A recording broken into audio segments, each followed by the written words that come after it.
Hi everyone, here's my first video on YouTube. I'm gonna show you the coloring trick that I use. I start with two colors for the background, then I select my character and add a mid-tone color for her dress and skin. So it's the time to work on shadows and highlights.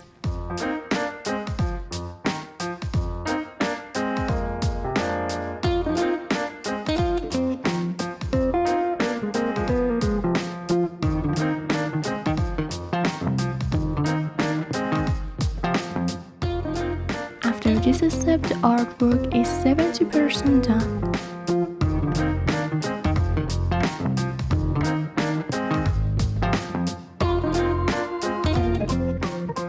Then we use some visual effects to fix colors and shapes.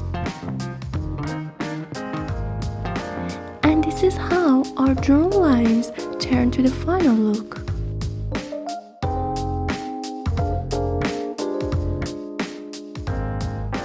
I hope you like it.